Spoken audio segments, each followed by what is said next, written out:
Rolling action.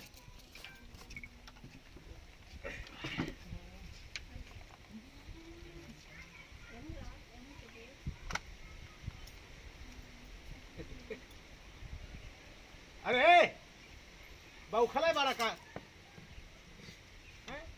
कितना महंगे शराब बा, खप से मार देला। अरे पानी वानी डाल लेता ना, किडनी लीवर तुहार तो इतना टेंशन बा यार। हाँ। इस साला इतना दारू का हुआ, इतना तो हमारा दिमाग ठंडा नहीं क्यों बा। जाना तनो तो टेंशन हम, लेकिन देख अब धीरे धीरे को टाइम आ गई बा, तो का गांव छोड़े के पड़ी। हाँ देख, पर हमर का आइडिया लेबे ना तो हमेशा सुखी रहबे। हैं? हाँ ते पारे आराम से लगा कैमरा भाई। तय ना। हाँ। दूसर बियाह कर ले। चौकट कहाँ है बारे?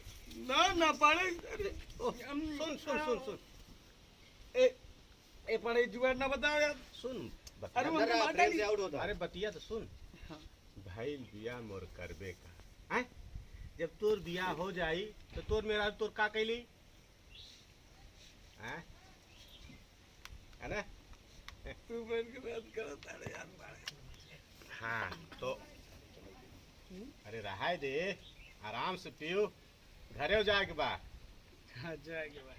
तो जा आते एकदम चाप के अपने मेहराज बता दे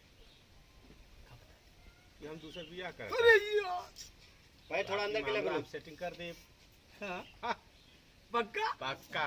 ए आइडिया बाहर जय तू एकदम सही कहा। जा, तू आज बता दा। नहीं हम। हाँ जा।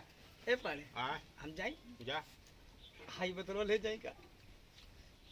ऐसे बभने का तो देख जाग चाहे तो कि ले के जाते ले जे जय जाए ए पारे पक्का जाए ना। आराम से जाइए। हाँ पक्का आराम से। एकदम एकदम जा आराम से जाए। जा। आए, जा आराम से। काट। आउट हो गया है ना, गिरे तो आउट हो अरे वो गिरे तो आउट हो वो का अंदर ले ले। ठीक है। नीचे है ना। सही बात दिखाओ। गया। आइए सर देखिए।